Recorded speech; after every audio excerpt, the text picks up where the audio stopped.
en la sesión número 1 el día de hoy, o sea, nuestra penúltima clase, y pues es una de las clases más importantes de todo el temario de química que hemos visto ya, ¿no? Vamos a presenciar el día de hoy el tema de recursos naturales, tanto recursos minerales, así como también veremos acerca de los combustibles, materia orgánica. Hablaremos del petróleo, de la gasolina, de los derivados de petróleo, del índice de octanaje de la gasolina, los minerales más importantes, qué es la mena, qué es la ganga, y por ahí resolver algunos ejercicios que más que todo respecto a temas ya vistos anteriormente, de geometría, cálculos químicos, pero vamos a ver otra forma de resolverlos. Sí, una forma más directa de resolver eh, desde lo que se tiene hasta lo que yo quiero obtener con un porcentaje de rendimiento, un porcentaje de pureza, y veremos pues qué cálculos podemos hacer. El repaso, sí, claro que sí, estaremos en el repaso. Para los que se inscriben voy a estar ahí presente. Muy bien. Vamos a comenzar, chicos. A ver, les comparto por aquí la primera parte que así me matriculo, dice. Claro que sí. A ver, vamos a esperar que cargue un momentito.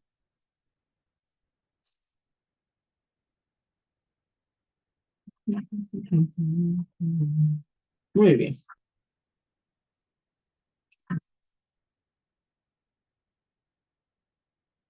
Chévere, gente, bien. Vamos a empezar. Vamos a empezar con.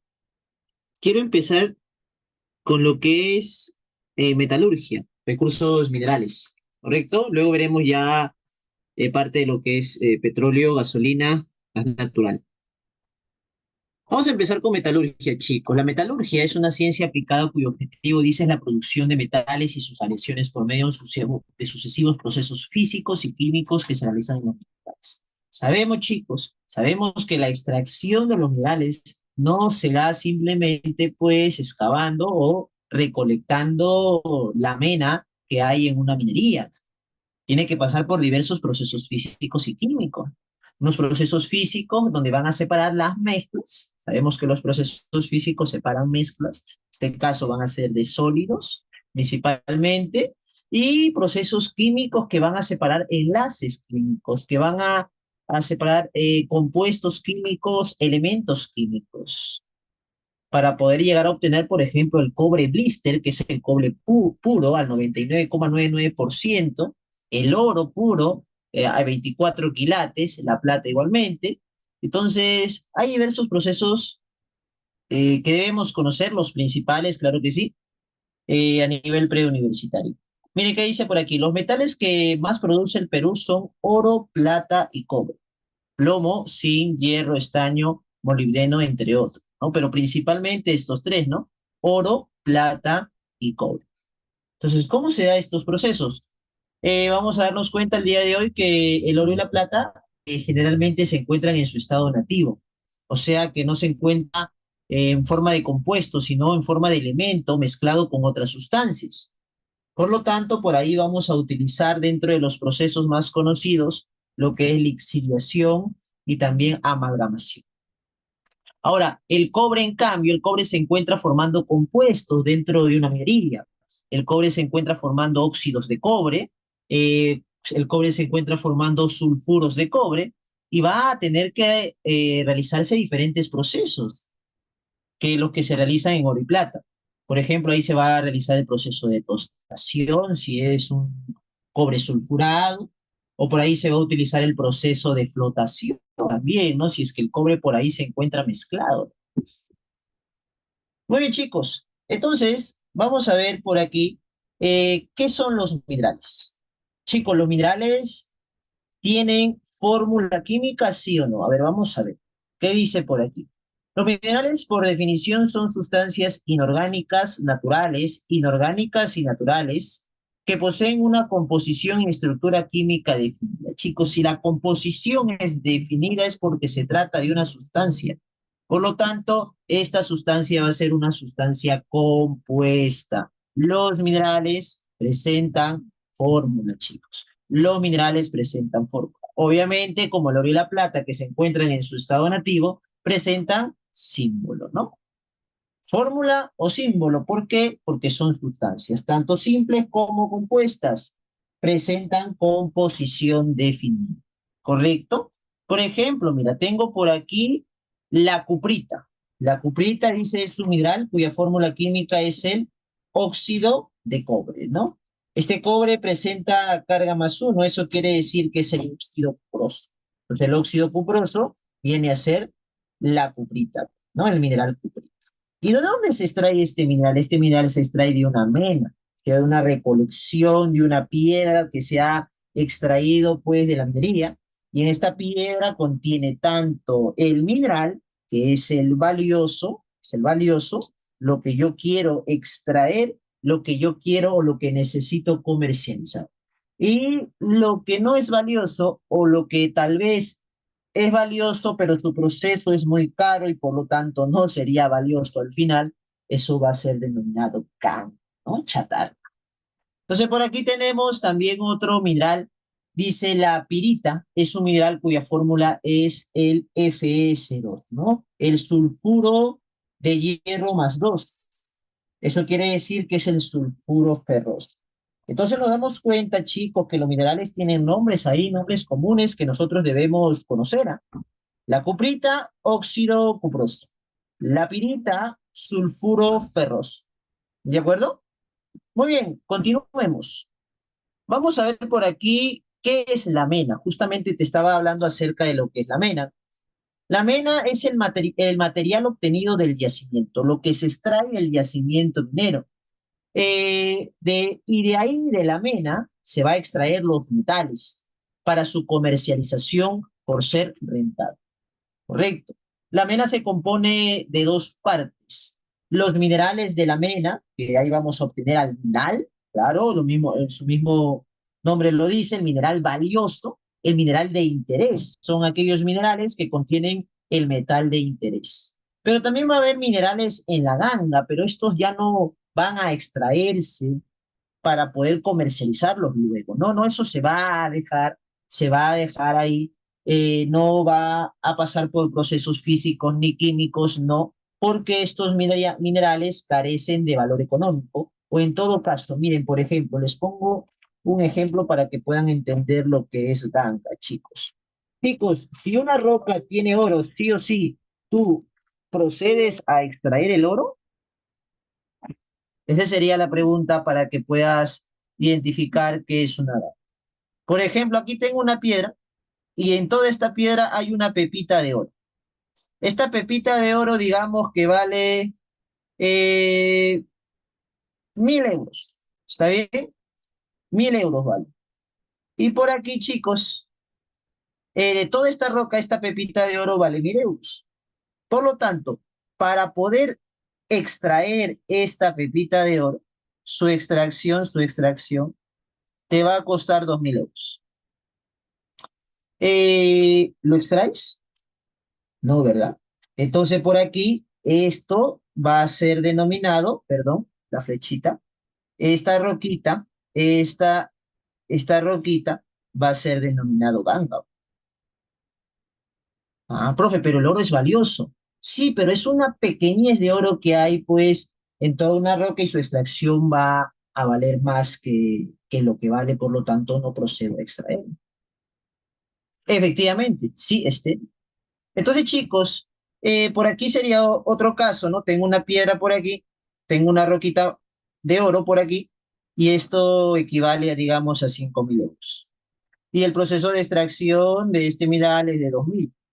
Ahí como que, sí, ¿no? Ahí como que sí tendríamos que extraerlo porque vamos a obtener una ganancia de 3.000 euros. Entonces, a eso se refiere. Entonces, la mena, chicos, o el mineral de la mena, va a ser el mineral de interés, o sea, lo que yo quiero extraer, lo que me va a beneficiar o vamos a obtener ganancias. ¿Con, con qué obtengo ganancias? Con los minerales de la mena.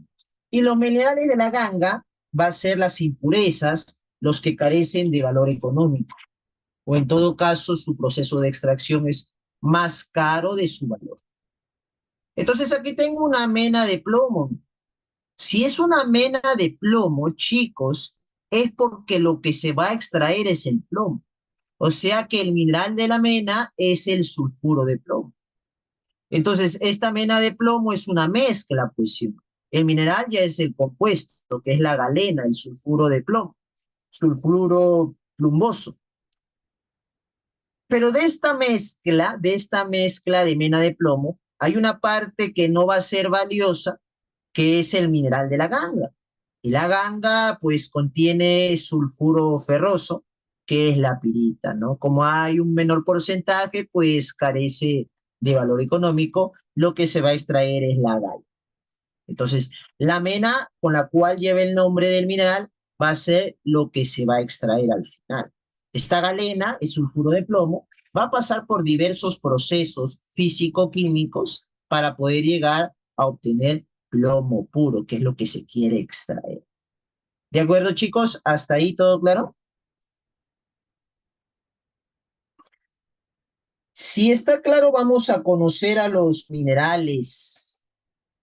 A ver, minerales de menas importantes, dice por aquí. Tenemos 8, de los cuales ya he colocado algunos más anteriormente en las diapositivas que lo hemos visto. ¿Cuál ya hemos visto por aquí, chicos, para que recuerden? Hemos visto la cuprita, que es el óxido cuproso, la pirita, que es el sulfuro ferroso. También hemos visto por ahí la galena, que es el sulfuro plumboso, y la pirita, que es el sulfuro ferroso. Por aquí algunos más. Tenemos la esfalerita, denominada también blenda, que es el sulfuro de zinc. La calcopirita, que es una sal doble, denominada sal doble porque es un sulfuro doble de cobre y de hierro. La casiterita, que es un óxido de estaño. Por aquí tenemos el cinabrio, que es el sulfuro de mercurio. Tenemos la magnetita, que es un óxido doble. Este es un óxido doble también, de hierro más 2 y más 3. ¿Correcto? Profe, ¿y cómo que el hierro más 2 y más 3? Mira, pues, ¿tú te acuerdas nomenclatura inorgánica? ¿Te acuerdas que el hierro tenía carga más 2 más 3, no? No había otra, ¿sí o no? Si yo te pregunto si el oxígeno tiene carga menos 2, ¿qué carga tiene el hierro aquí? Usted va a salir decimal, ¿verdad? ¿Cuánto sale, chicos, la carga del hierro si por ahí lo calculas? Si pones oxígeno menos 2, ¿cuál sería la carga del hierro? Por aquí sería menos 8, por ahí te tiene que dar más 8 y pues sería más 8 tercios, ¿no? Y algo no cuadra, ¿verdad? Por lo tanto, es porque se trata de un óxido, ¿no? Doble. O sea que uno de estos hierros va a tener carga más 2. Un hierro va a tener carga más 2 y dos hierros van a tener carga más 3. De esos tres hierros que están aquí, uno de ellos tiene carga más 2 y dos de ellos tiene carga más 3 y eso te da una carga más 8. Y el O4, profesor, el O4 pues presenta carga menos 8. Y de ahí menos 8 más 8 pues te va a dar que es la suma de cargas de todo el compuesto. ¿De acuerdo, chicos? Por eso también es un óxido doble, de hierro más 2 y hierro más 3. A eso se le denomina magnetita. Es una mena de hierro. Otra mena de hierro tenemos la hematita. Ahí sí hay un solo óxido, un óxido de hierro más 3, es el óxido férrico. Tenemos ahí la bauxita. Son 3 minerales, pero es una mena de aluminio, chicos. Ahí se obtiene 3 minerales de aluminio. Y por aquí tenemos al oro nativo porque va a haber pepitas de oro que no forman ningún compuesto, sino simplemente se encuentra en su estado puro, mezclado con otras sustancias, obviamente. Y por lo tanto debe pasar por diversos procesos físico-químicos también para poder extraerlos. ¿Ok? Oro nativo, oro.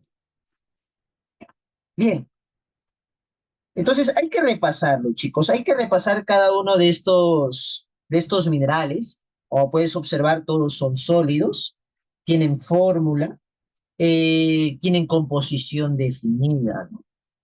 ¿De acuerdo? Muy bien. Vamos por aquí.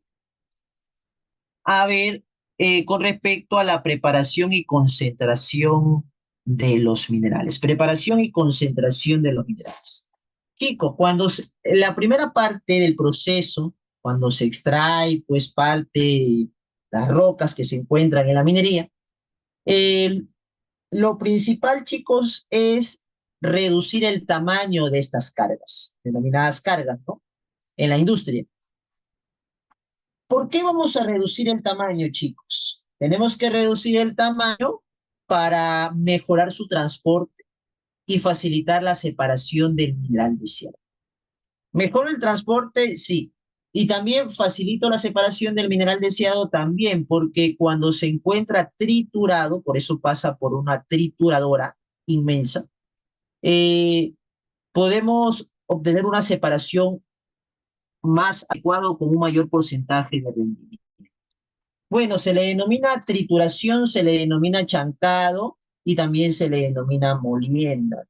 Entonces, mira, esto de aquí estas rocas de aquí no vayan a pensar que son piedritas, ¿no?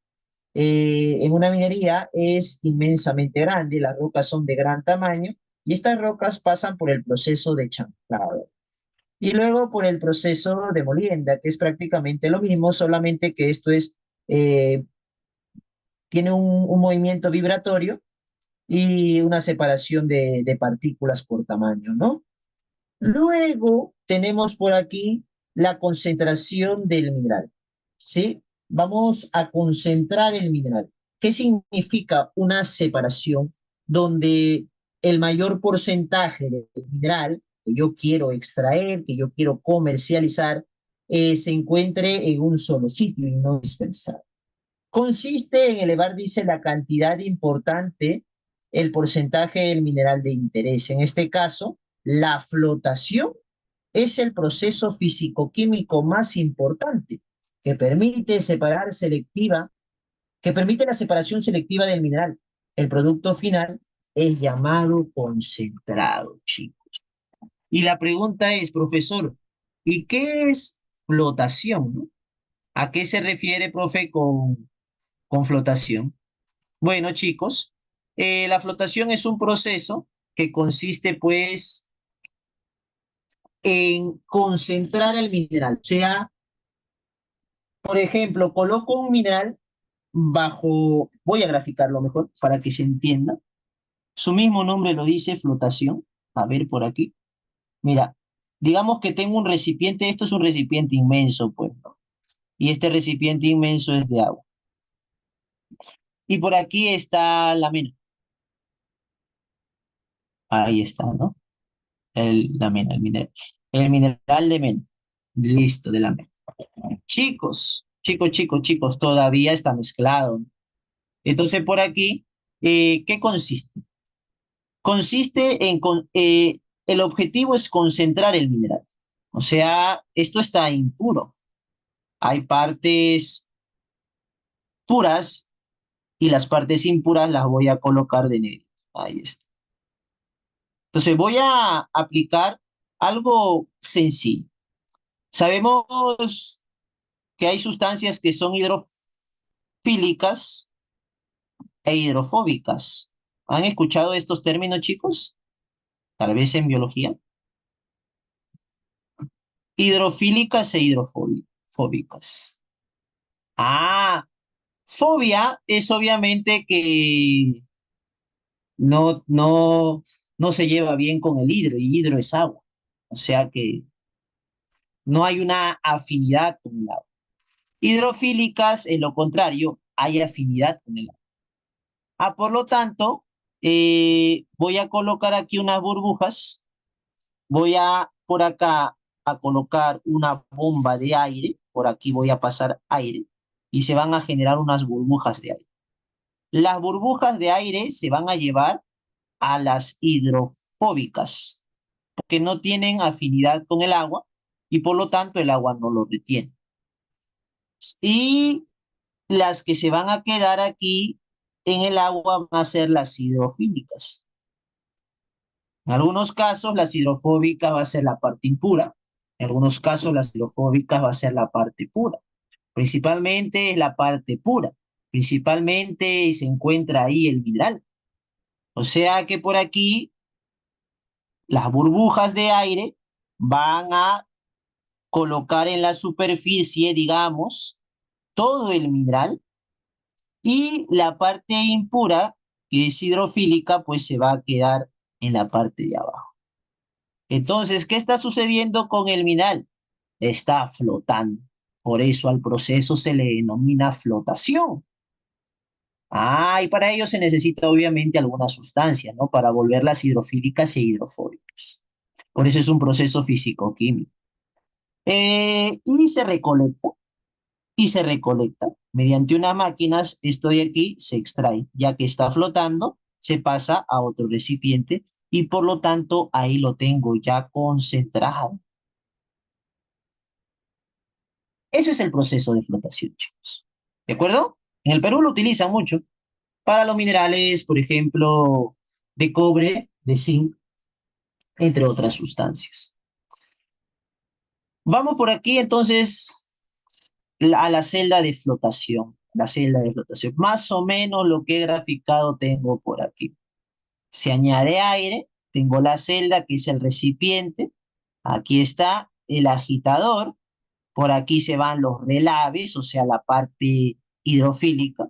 Y la parte hidrofóbica, pues mediante estas burbujas, van a estar flotando, ¿no? Y se va a generar un espuma en la parte de arriba. Y ahí se va a obtener el concentrado. Bueno, si no lo graficaba, pues con esta imagen tal vez no se entendía bien, ¿no? Pero graficándolo me parece que sigue la secuencia del gráfico y por ahí se entiende mejor.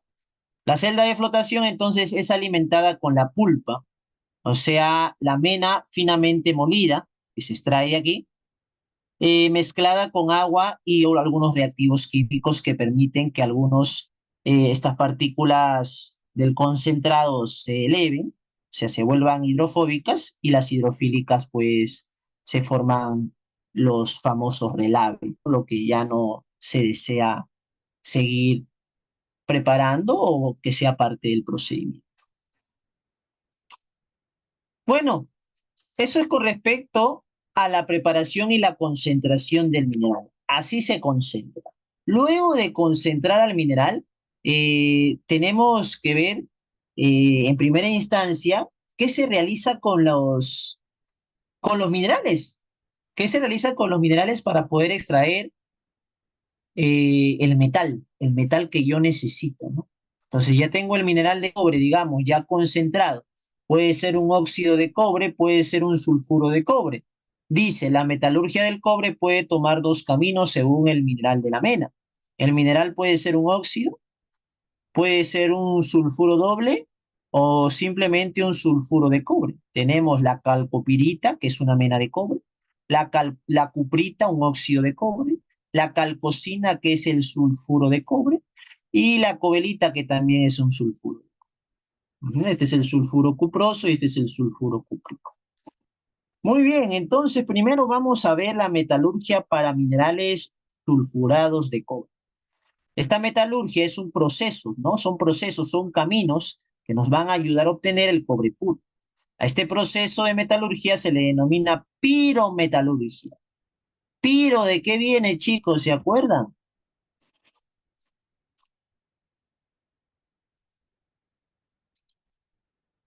Fuego, efectivamente. Calor, ¿no? Y es por eso que el primer paso de la pirometalurgia para minerales sulfurados, que sería el primero, el tercero y el último, el primer paso es la tostación. O sea que vamos a quemarlo. Profe, ¿cómo que voy a quemar? Y para quemar, para combustionar, ¿qué necesito, chicos? Para tostar, para quemar, ¿qué se necesita? ¿Se acuerdan? En la combustión, ¿quién es el comburente? El comburente es el oxígeno, muy bien. O sea, en la tostación siempre va a haber O2. En la tostación siempre va a haber O2. Y en este caso, por ejemplo, mira, por ejemplo, si yo tengo la cobelita, entonces tengo que añadirle aire caliente para que combustione ¿sí? En un horno ocurre la tostación, se combustiona y se va a obtener el óxido. Ah, se tuesta para obtener el óxido. Efectivamente. Luego estaría el paso de fusión. Se separan la mata de cobre, ¿sí? Al 50% de cobre, dice, y la escoria, ¿no? Ujú. Y luego por aquí la conversión. Uy, aquí está. Por reducción, dice, un proceso de reducción. ¿Eso qué significa, chicos? Que va a ganar electrones. El cobre, se va a obtener el cobre blister. O sea, de lo que era el óxido de cobre que ya teníamos, el óxido de cobre que ya teníamos, que donde el cobre pues presenta su carga más 2, entonces por aquí se va a reducir a cobre puro. Su carga es cero. De más 2 a cero la carga disminuye, chicos, ¿se oxida o se reduce? Se reduce. Por eso el proceso es de reducción, te dice ahí. Entonces, en el proceso de reducción ya se obtiene el cobre a un 99%. El cobre blister, casi, casi puro. Estos son los procesos que se realizan. El sulfuro de cobre reacciona con el oxígeno, proceso de tostación, se genera el óxido de cobre. Entonces, este óxido de cobre, nuevamente, también como hay presencia del sulfuro de cobre, por aquí en ambos el cobre presenta carga más uno. Y de carga más uno pasan a carga a cobre con carga cero. Eso quiere decir que se está reduciendo. Pero mira qué elimina estos dos procesos. Estas dos reacciones eliminan SO2. Chicos, y el SO2, vamos a ver la próxima clase, que es un contaminante primario, ¿no? Es un contaminante primario porque cuando reacciona con la humedad del aire, del agua, la humedad del aire, perdón, el agua es la humedad, se genera ácido sulfúrico. Y ese ácido sulfúrico pues está en las nubes acidificadas y cuando precipita se forma la lluvia, la famosa lluvia. ¿Cómo se llama esta lluvia, chicos? La lluvia ácida, ¿no? Y la lluvia ácida pues es altamente contaminante. Profe, entonces, ¿qué se tiene que hacer con este CO2? Ahora, la medida de las empresas mineras es que este CO2 pase por otro proceso, se recolecta luego del proceso de tostación y se transforma en ácido sulfúrico acuoso, pero dentro de la planta, no la dejan escapar como gas. ¿Sí? Entonces es una medida preventiva para la contaminación ambiental que realizan las fábricas. Y luego tenemos la pirorefinación. O sea, se va a purificar este cobre que ya está por aquí al 96% puro. Se dice, se purifica eliminando el azufre que por ahí está restante y se obtienen los ánodos de cobre a un 99,7%. Se va a refinar entonces mediante un proceso de electrorefinación. Ahí se purifica el metal por electrólisis. Por piro, por calentamiento primero, eliminando el azufre, y luego por electrorefinación con corriente eléctrica. Eso ya lo hemos visto con un proceso de electrólisis, ¿no? Muy bien, ahí está, mira lo que ocurre justamente dentro de la planta, ¿no? Muy bien, vamos ahora por aquí a ver la metalurgia para minerales oxidados de cobre, o sea, para óxidos de cobre. ¿Cómo se denomina el proceso en la metalurgia? Hidrometalurgia, chicos. ¿Hidro de qué?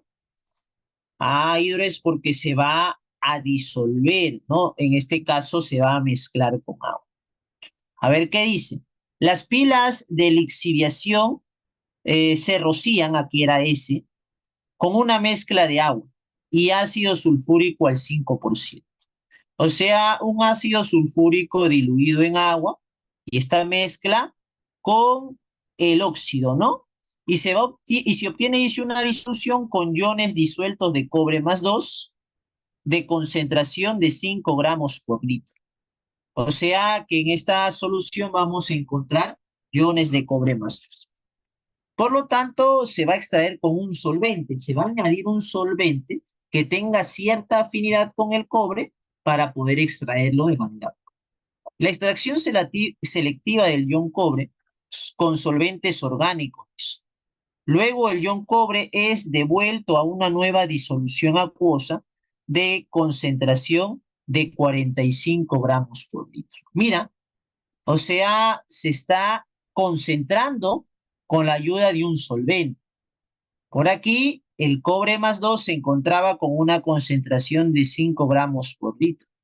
Ahora, una vez que se ha extraído con el solvente, el cobre se encuentra, o los iones cobre se encuentran en el agua con una concentración de 45 gramos por litro. Aumentó la concentración, se separó.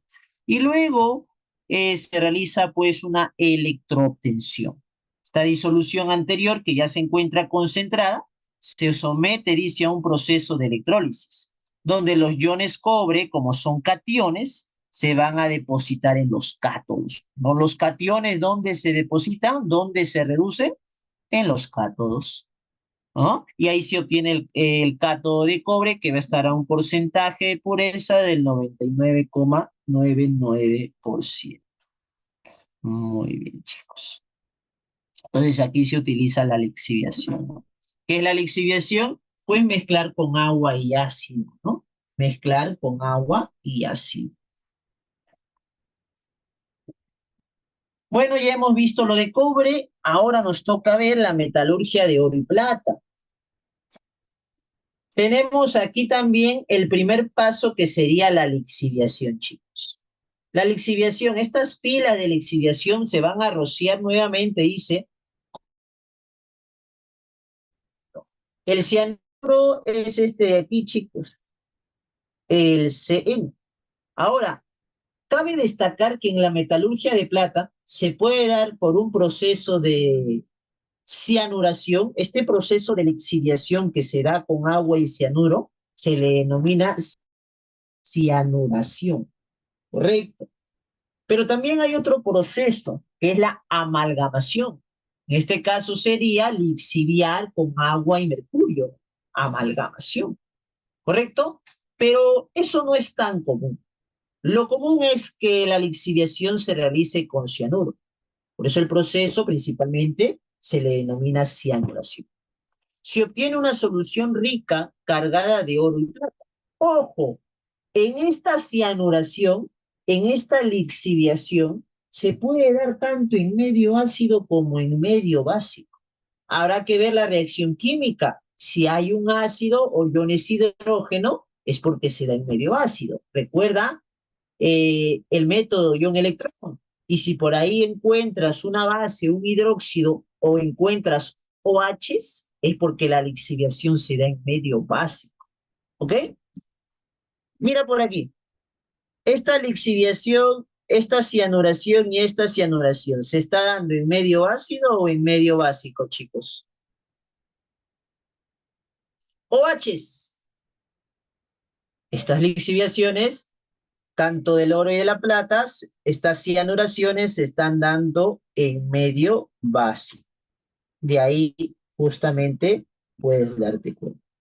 Entonces, ¿cómo te das cuenta que es una cianuración? Está el CN, el cianuro de sodio en este caso. ¿Y cómo te das cuenta que es medio básico? Están los OHs en los productos, ¿no? Es un medio básico. Luego seguiría el proceso de cementación. Se añade polvo de zinc a la solución rica en oro y plata para su precipitación. O sea, el polvo de zinc hace o va a desplazar al oro y la plata para poder, en este caso, que se precipite, ¿no? Que se obtengan, pues, ya no en el cianuro doble de oro y sodio o de plata y sodio, sino que el zinc va a tomar el lugar, va a desplazar al oro y la plata, y estos metales van a depositarse y se van a precipitar, ¿no? Como se observa aquí, parte del proceso químico, ¿no? Ahí que se encuentra el oro depositado. Mira. Entonces, chicos, por aquí, luego, cuando ya se ha precipitado el oro y la plata, en el proceso de fundición, el oro y la plata obtenido de la etapa anterior, dice, se seca, y se funde a 1200 grados Celsius. O sea, pasa a su estado líquido a esta temperatura. En horno para obtener las barras de doré, o sea, las barras de oro y plata metálica. Esa mezcla, esa aleación se le denomina doré. Y aquí la tenemos. Puede ser solamente oro, puede ser solamente plata o en conjunto, ¿no? Como doré, mezcla de oro y plata. Muy bien. Por último, uy, aquí era C, luego lo corrijo. Por último tenemos la metalurgia del hierro, chicos. Y con esto vamos a pasar a los ejercicios de minerales, efectivamente. No, la metalurgia del hierro se le denomina siderurgia, ¿correcto? Siderurgia, chicos. Y por aquí dice, el primer paso es reducir al mineral. El hierro generalmente se encuentra como óxido, ¿sí? Entonces este óxido hay que reducirlo. ¿Con qué se reduce? ¿Quién es el agente reductor de este óxido? Pues va a ser el monóxido de carbono. El monóxido de carbono reduce al óxido y por aquí se obtiene pues el hierro puro. Mira, acá tenemos el óxido férrico, reacciona con el monóxido de carbono, se obtiene el óxido doble de hierro. Este óxido doble de hierro vuelve a reaccionar con el monóxido, se obtiene el óxido ferroso. El óxido ferroso vuelve a reaccionar con el monóxido y se obtiene pues el hierro ya en su estado puro, ¿no? Como metal. Entonces dice la reducción de los minerales de óxido de hierro se da gracias al poder reductor del monóxido de carbono, obteniéndose hierro fundido llamado arrabio. Quiero llegar aquí. ¿Qué es el arrabio, chicos? ¿El arrabio será hierro puro? No.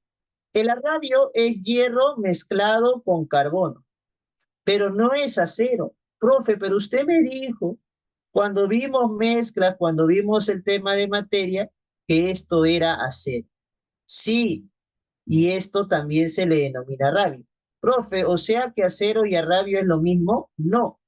Cuando se trata de acero, tiene un porcentaje de carbono adecuado para el hierro. Ese porcentaje es mayor que 5% de carbono, pero menor que el 10%. En cambio, el arrabio tiene un porcentaje de carbono pues del 4%, del 3%, ¿sí? Entonces, chicos, el acero y el arrabio son mezclas de hierro y carbono, pero con diferentes porcentajes de carbono. ¿De acuerdo? Muy bien. Por lo tanto, no vayas a pensar que arrabio es hierro puro, no vayas a pensar que arrabio es acero, sino que simplemente es una mezcla de hierro y carbono con un bajo porcentaje de carbono. Y por aquí tenemos este alto horno. En este alto horno observamos, chicos, el mineral, la piedra caliza y el coque que va a combustionar, pues, o va a ayudar a que el hierro reaccione, pues, con el monóxido, ¿sí? Va a ser parte del combustible que se va a utilizar por aquí. No va a llegar, pues, a una alta temperatura en el fondo del horno y por aquí se va a obtener la salida del hierro fundido, ¿no? Muy bien. Y este hierro fundido lo vamos a denominar arrabio, que más adelante pues lo vamos a transformar en acero, ¿no? O en hierro puro. Por lo tanto, dice, la cal se combina con impurezas, tanto como el óxido de silicio, que es el sílice, y el azufre, y el óxido de aluminio, en reacciones que producen una escoria fundida que flota encima del hierro. Es parte de la combustión o de la reducción del hierro que se va a dar pues en este proceso. Muy bien, chicos. Y luego ya, luego de obtener el arrabio, se va a fabricar el acero. El arrabio, por aquí vamos a ver esta imagen. Dice, el arrabio, la chatarra y el fundente. El paso 1 dice, se inclina el horno y se añade el arrabio, el fundente y la chatarra, que es todo lo que va a salir pues por este hierro fundido. Entonces dice, En el paso 2 se pone vertical y se baja la lanza para inyectar oxígeno en el metal fundido. Las impurezas que están ahí en el alto horno se van a quemar con ese oxígeno caliente. Entonces el paso 3 dice, se inclina el horno y se saca la escoria que flota sobre el acero. Se va a sacar la escoria y luego se vierte el acero sobre la cuchara y se añaden ferroaleaciones y carbón. O en todo caso, al final, por un proceso de electrorefinación, se puede obtener ya el hierro puro también. ¿Sí? Muy bien. Bueno, vamos con la primera parte de los ejercicios. Todavía falta ver lo que es eh, los recursos, parte 2 de los recursos naturales, que lo veremos luego. A ver. Pero primero quiero ir con los ejercicios de minerales que son la gran mayoría que encontramos por aquí. A ver. Chicos, me van diciendo la respuesta de la pregunta número 1 mientras voy abriendo la pizarrita. Ese está al ojo, ¿eh?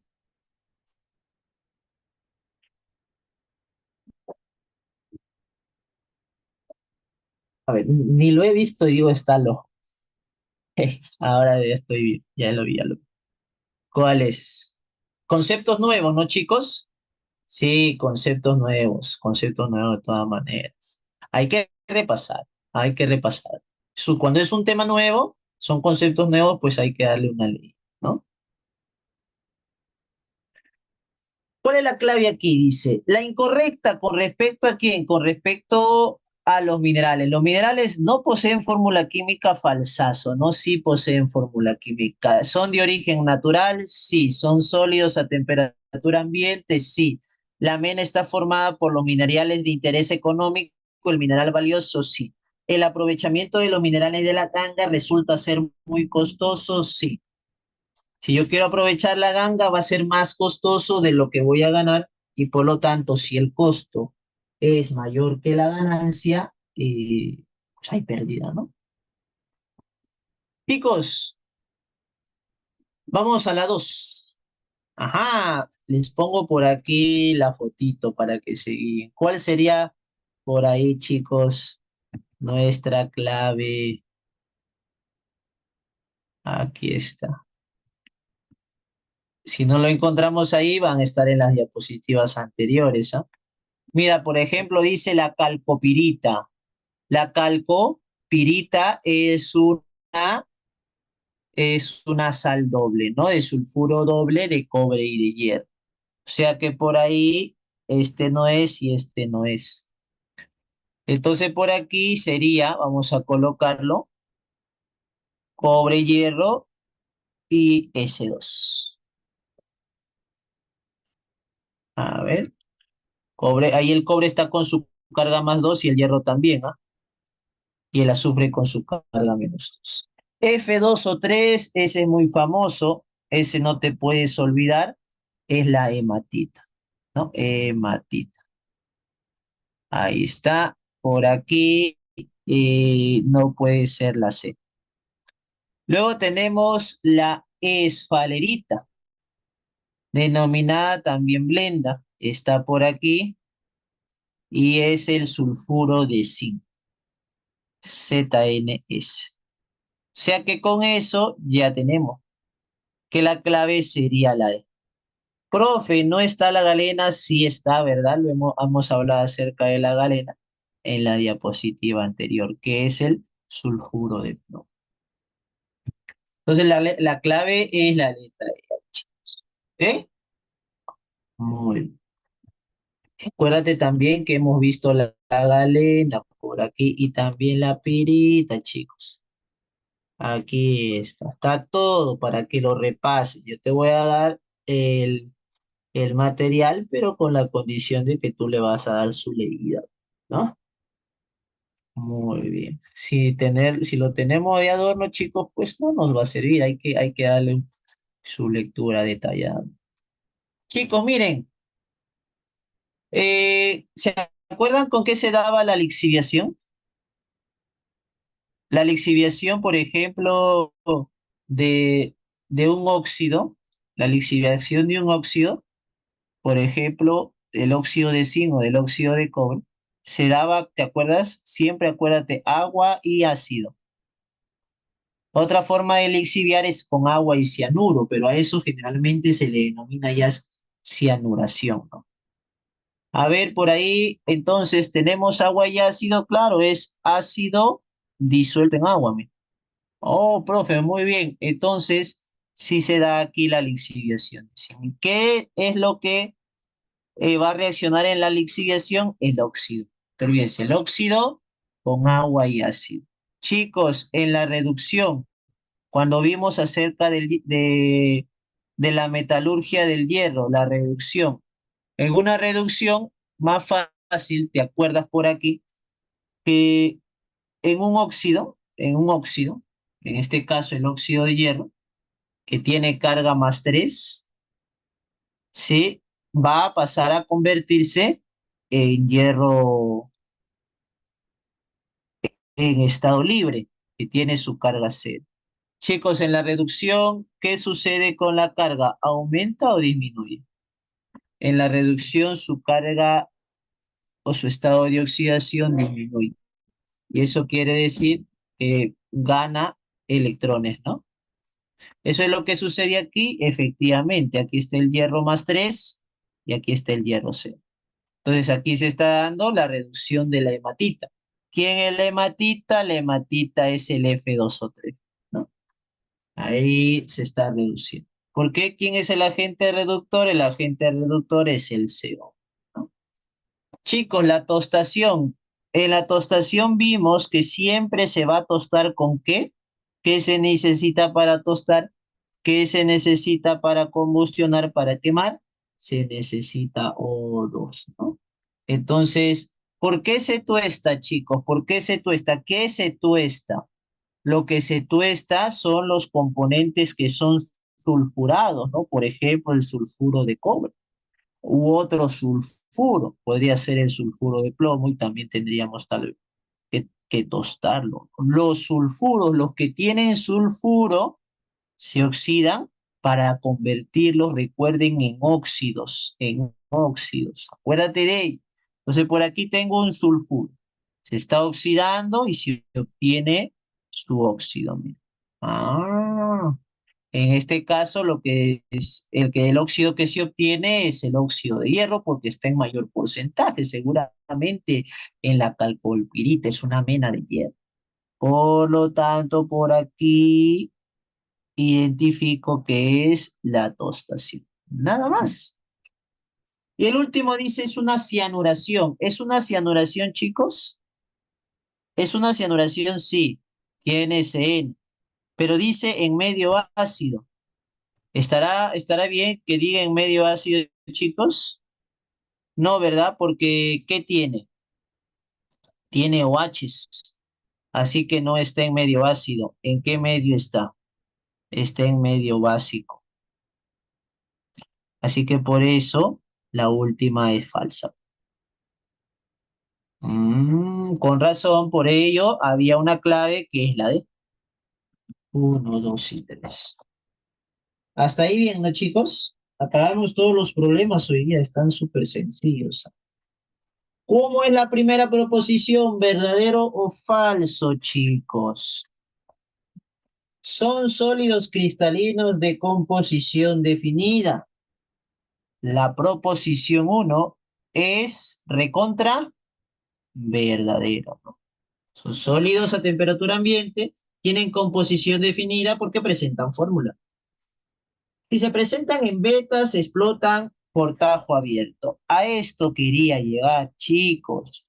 Por aquí, parte de la explotación, lo voy a explicar por aquí. Muy bien. ¿Cómo se explota los minerales dentro de una minera?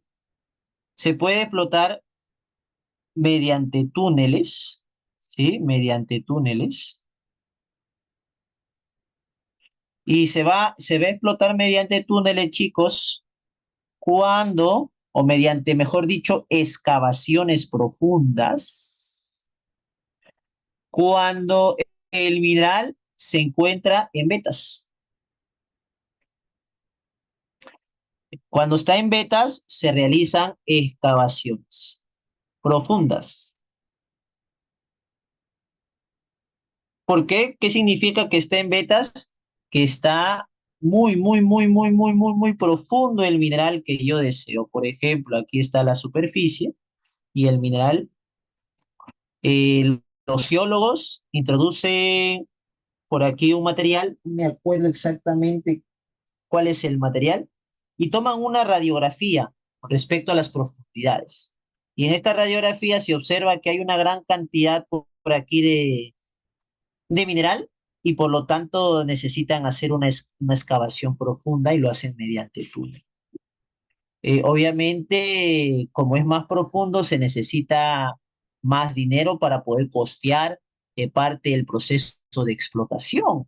Y si vas a gastar mucho dinero es porque vas a obtener muchas ganancias. Y para ello debe haber una cantidad muy grande de mineral bajo tierra y por lo tanto las radiografías que se toman deben ser eh, muy exactas, ¿eh? Eso es cuando se presentan vetas. ¿Qué significa que se presentan vetas? Entonces, que el mineral se encuentra en una zona muy profunda. Pero si por aquí el mineral no se encuentra en una zona muy profunda, pero se encuentra diseminado, ¿qué significa diseminado? O sea, por partes en diferentes partes de la superficie, ¿sí? En pedazos en diferentes partes de la superficie, o sea, diseminados. Entonces, lo que se hace es una explotación por tajo abierto, sí, tipo un espiral, miren chicos, algo así. Ahí está. Entonces, por aquí, mira, se realiza una excavación de este tipo. Por aquí está el carril donde va a pasar el tractor. Por aquí el carrito, la grúa, ¿no? Y la grúa tiene que hacer todo este camino que le toma, pues, 1 hora, 2 horas. Llega por aquí, se encuentra como el mineral se encuentra diseminado por todas partes. Entonces tienen que ir recolectando, extrayendo el mineral. Llega a un punto el carrito y vuelve con toda la carga y va a ir extrayéndolo de esa manera. En cambio, en las excavaciones, como se encuentra pues en conjunto el mineral, entonces se hacen excavaciones profundas.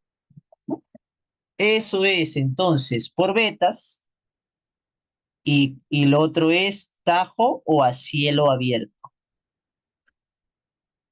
Son dos tipos de explotación distintas, no vayan, por lo tanto es falso, pues no chicos, es falso porque me dice, si se presentan vetas, pues se hace una explotación por vetas, o sea, una explotación por excavaciones profundas, no por tajo abierto. Es lo contrario, está diciéndote una cosa y luego lo contrario. Así que esta segunda proposición es falsa. ¿Cuándo se hace de tajo abierto?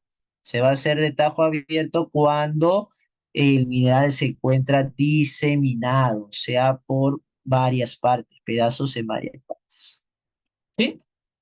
Luego dice, la ganga es la parte que contiene el mineral valioso, chico. ¿Verdadero o falso esta última?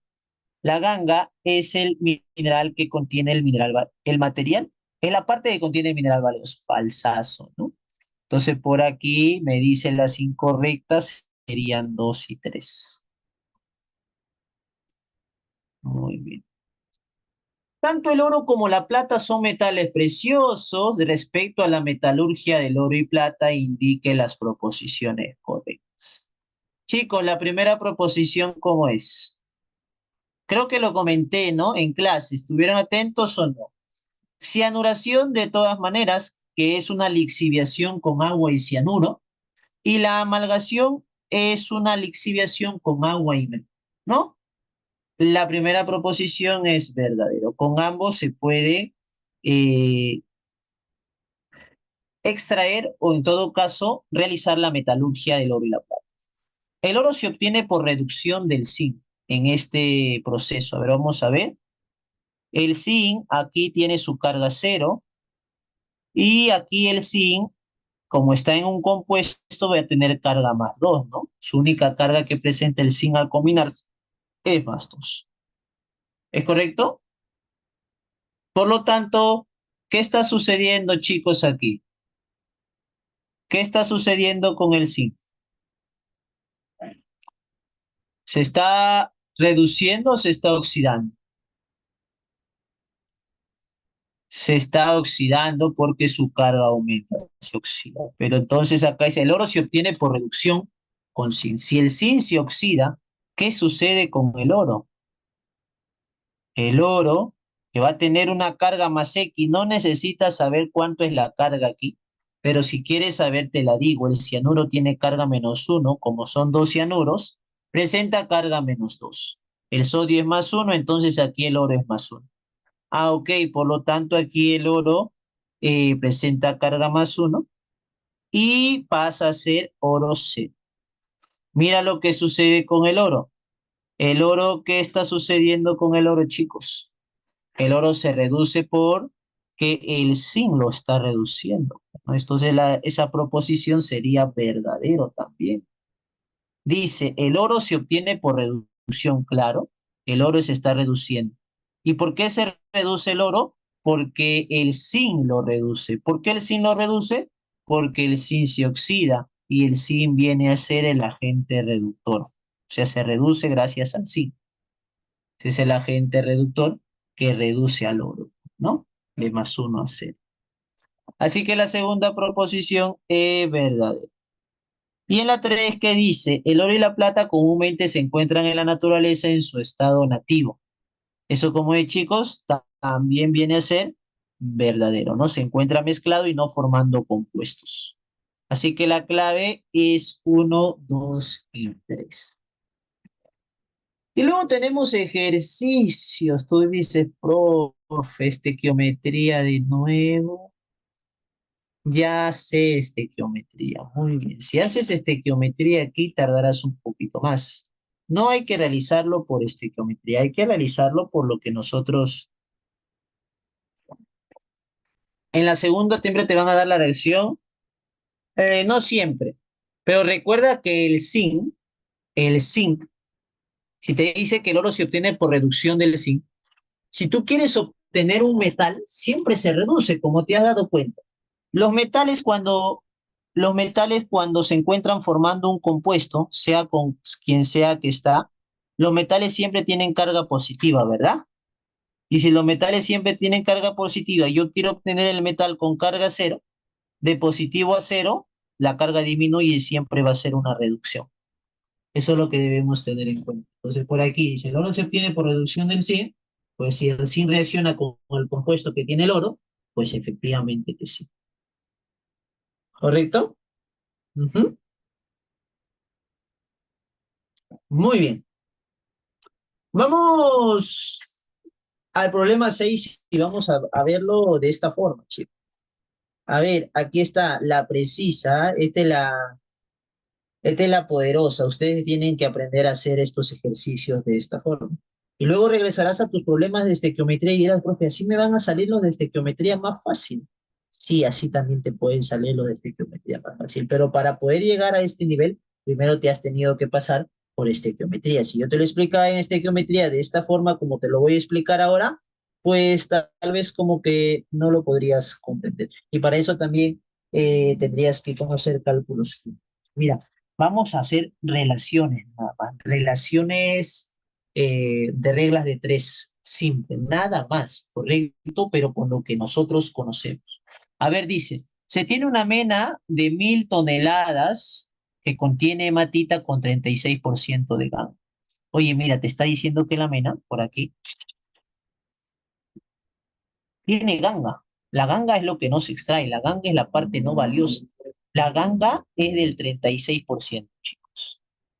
Si la ganga es del 36%, chicos, la parte valiosa, que es el mineral, que es el F2O3, ¿cuánto porcentaje sería?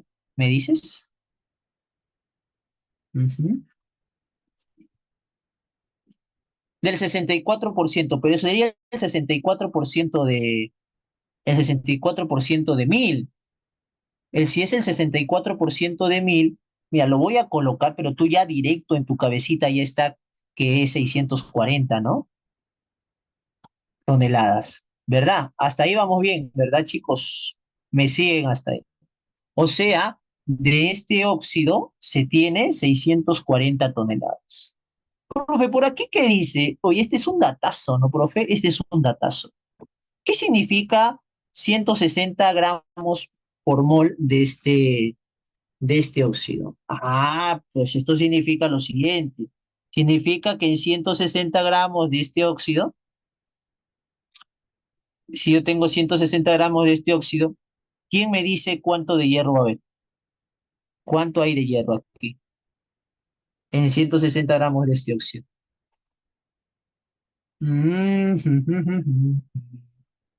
Lo vemos así mejor, lo vemos así. A ver, de este óxido que vale 160 gramos su masa molar, de hierro son dos hierros y cada hierro es 56. ¿Esos dos hierros cuánto valen? ¿Cuánto es lo de hierro, chicos? ¿Mm? ¿Cuánto es lo de hierro? Lo de hierro es 112, ¿no? Ya, 112. De esos 160, 112 gramos es de lo de hierro. Oye, estaba tan, profe, ya, ese es de hierro, ¿no? Sí, ese es de hierro. Bien, ahora, eh, pero aquí tengo 640 toneladas. Si en 160 hay 112, en 640, ¿cuánto hay? A ver quién me dice. Si en 160, sea gramos, ¿a qué gramos? Si aquí es toneladas, aquí es toneladas. Si aquí es kilogramos, aquí es kilogramos. La relación es la misma. Si en 160 hay 112, en 640, ¿cuánto hay? Ah, ahí está. Mira, profe, ¿cómo la hizo? 160 por cuánto es 640. ¿Por cuánto, chicos? Ah, por 4. Entonces, si es el cuádruple, entonces de hierro también va a ser el cuádruple. Ah, aquí en ese mineral, profe, en ese mineral la masa de hierro es de 448 toneladas. Oye, ¿está claro eso, chicos? Yo no lo voy a colocar por 4, eso ya tú lo tienes que saber. ¿Sí? Entonces, por aquí, hay una relación, pues, chicos. Hay una relación. Vamos a colocarlo más abajito para poner esta relación, ¿ya? Esto acá. Eso es un datazo, ¿ah? Ese es un datazo, chicos. Entonces tú dices, oye, si aquí es por 4, si aquí hay una relación por 4, por aquí también hay una relación por 4. ¿Hasta ahí me siguen, gente? ¿Hasta ahí me siguen o no? Ajá. ¿Pero qué dice Lavoisier? ¿Qué dice Lavoisier, chicos? El padre de la química moderna, ¿qué nos dice? Que la materia no se crea ni se destruye, solo se transforma. Que en una reacción química lo que hay de hierro, lo que entra de hierro debe salir de hierro. Lo que hay de hierro en los reactantes debe haber de hierro en el producto.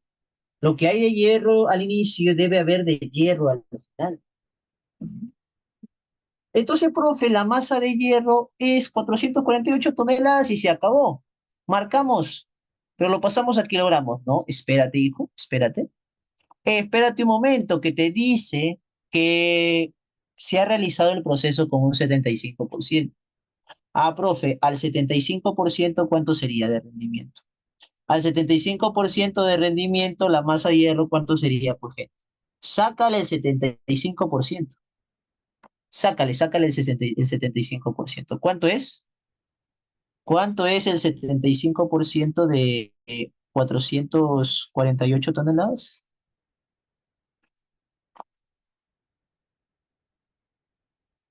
336 toneladas. Y esto se acabó, chicos. Pásalo a kilogramos. ¿Cuánto sería? 3,36 por 10 a la 5 kilogramos. ¿Están de acuerdo conmigo que sale 3,36 por 10 a la 5 o no la ven? Ese tonelada es 1000 kilogramos. Y este 336 es 3,36 por 10 al cuadrado, ¿verdad? 10 al cuadrado por 10 al cubo, 10 a la 5. Y se acabó. O sea, lo puedes hacer al ojo, ¿ah? Tú dices 36, 64% de 1640. Si esto es 160, para que sea 640 por 4, 56 por 4, 448. 448 le saco el 75%, 336 toneladas a kilogramos sería la APRO. Y lo marcas en menos de un minuto en tu examen de admisión. Nada más. Profe, ¿cómo sería por estequiometría? En estequiometría tendrías que hacer esto. Y pones el de aquí, te dice que reacciona con CO, te dice que se obtiene hierro y te dice que se obtiene CO2.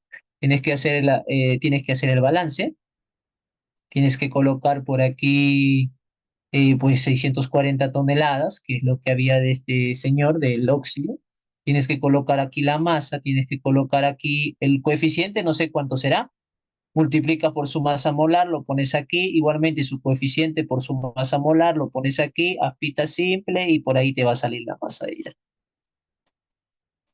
Eso ya lo hemos practicado, así que eso ya lo sabes, también lo puedes hacer por estequiometría. ¿Eh? Chicos, ¿está claro o prefieren estequiometría?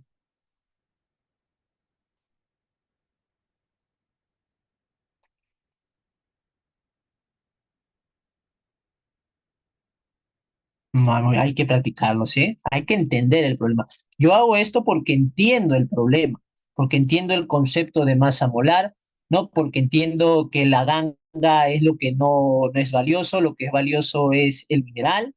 Lo de mineral ya sé cuánto es, de ahí puedo saber cuánto de hierro hay con una relación que hay en este datazo y luego entiendo lo que es el rendimiento. El rendimiento es de lo que teóricamente yo esperaba obtener, obtengo realmente en el experimento el 75%, ¿no? La poderosa.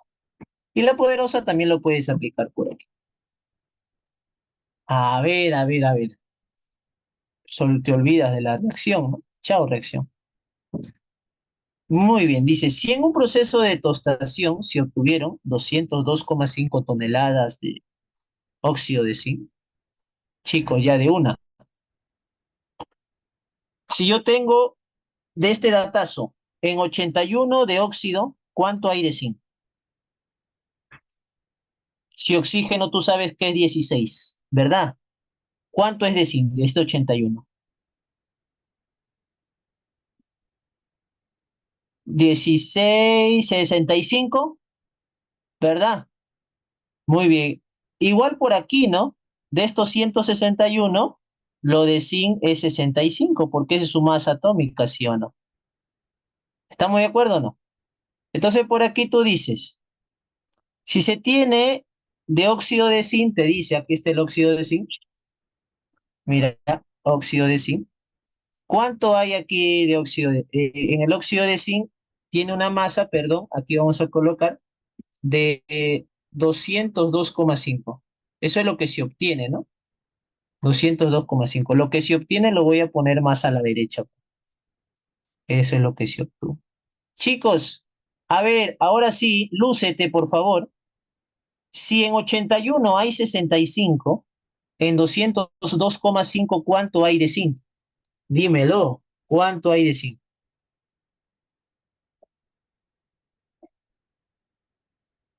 Si en 81 hay 65 de zinc, en 202,5, ¿cuánto hay de zinc? Entonces tú dices, 81 por cuánto es 202,5.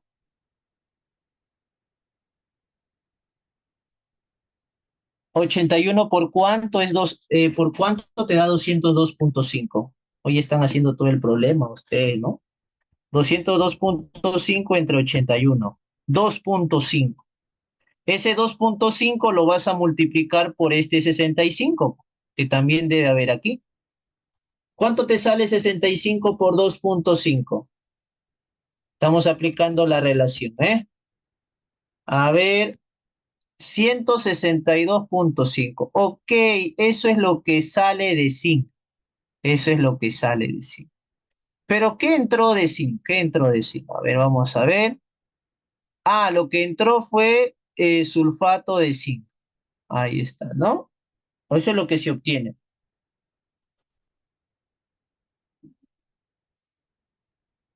Ah, está al revés. Eso es lo que se obtiene. Esto es lo que se obtiene y esto es lo que había al inicio, ¿no? XD. Bueno, terminando de leer el problemita. Sulfato de zinc se obtiene 322 toneladas, dice. 322 toneladas. Que esto está en toneladas, ¿eh? Ya chicos, de una vez, ¿cuánto de zinc se obtiene?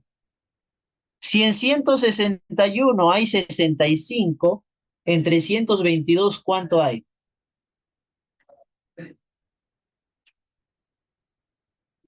Vamos, gente. Si en 161 hay 65 de zinc, en 322, ¿cuánto hay?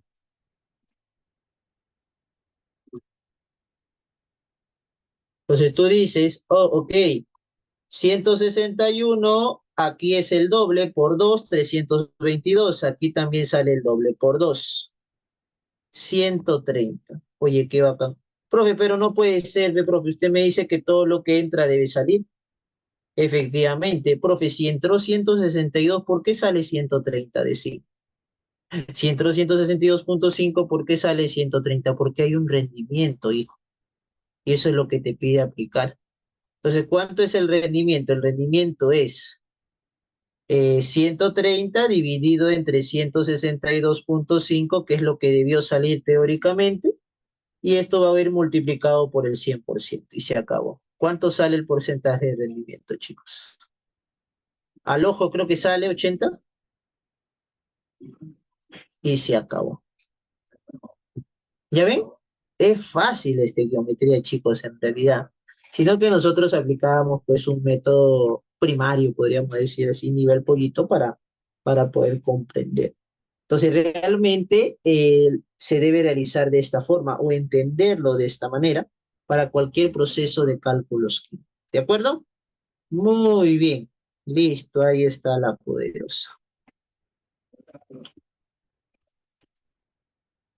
Creo que podemos dejar ahí lo que es con respecto a metalurgia y vamos a ver la teoría también de la otra parte de recursos naturales. A ver, vamos a ver.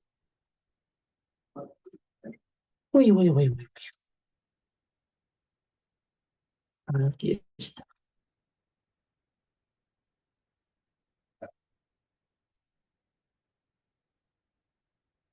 Hablemos un poquito acerca de lo que es petróleo. Mira que hay poco acerca de lo que es petróleo, gasolina, gas natural, pero en teoría hay bastante. La teoría, recuerda que en el regular es lo más importante, ya que si vas a ir a un repaso, pues va a ser full, full, full, full práctica y la teoría debe estar ya eh, capacitado para poder resolver estos problemas, ya que tú has aprendido profundamente toda la parte teórica, ¿no? Así que vamos a comenzar. Petróleo proviene de dos vocablos, petrón piedra y oleum aceite. O sea, se le denomina aceite de piedra. Como concepto, el petróleo es un líquido complejo. Está mi lapicito por aquí. Un líquido complejo porque es una mezcla compuesto por un gran número de elementos orgánicos, por dicho, compuestos orgánicos. Entre ellos están los hidrocarburos, una mezcla netamente de hidrocarburos, compuestos aromáticos, pequeñas cantidades de compuestos oxigenados, sulfurados y nitrogenados. Eso es el petróleo. ¿Qué color es el petróleo, chicos? Profe, el petróleo es negro, ¿no? No, hay varios colores. Hay desde lo que es verde, marrón, negro. Y va a depender si de qué tipo de base o qué más compuesto, qué porcentaje, qué compuestos presenta principalmente. Hay la base nafténica, hay la base asfáltica, hay una base mixta, ¿no? Eso ya lo verán más a fondo cuando lleguen a la universidad. Eh, el origen. Existen diversas teorías sobre la formación del petróleo. La teoría más aceptada es la teoría inorgánica, la teoría de origen mineral, que te dice que la materia orgánica, o sea, los seres vivos, al ser depositado a altas presiones y a altas temperaturas, entonces han reaccionado con el hidrógeno y se han formado pues hidrocarburos. Esa es la teoría inorgánica. Carbono a altas presión y temperatura reacciona con el hidrógeno para formar estos hidrocarburos. Por eso es que se encuentran en zonas muy profundas.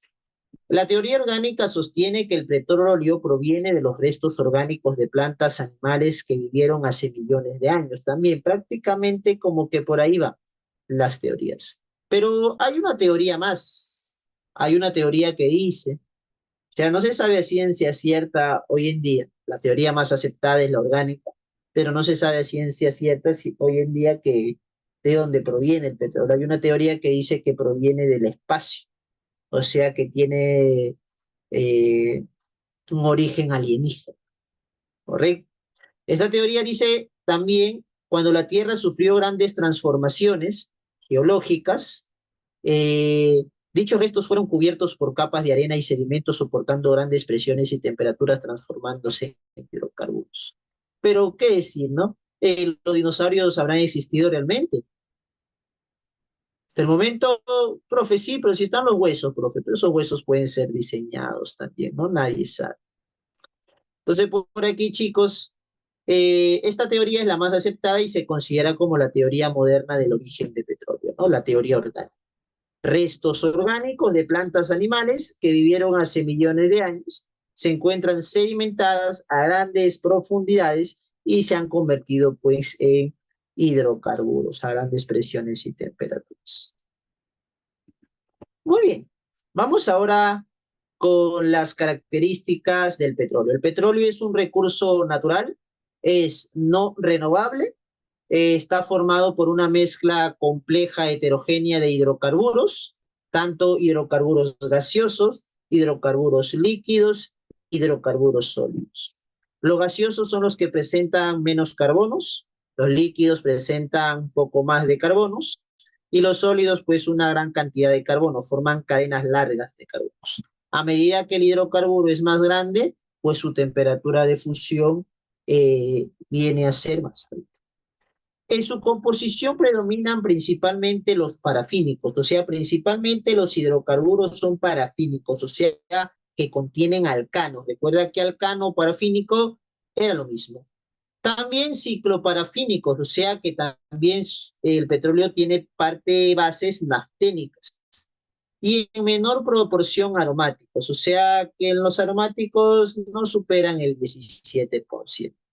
Principalmente el petróleo es una base parafínica, tiene alcanos, una base nafténica que contiene cicloparafínicos, cicloalcanos, o una base mixta, que hay gran porcentaje de estos dos, pero muy poco bases aromáticas.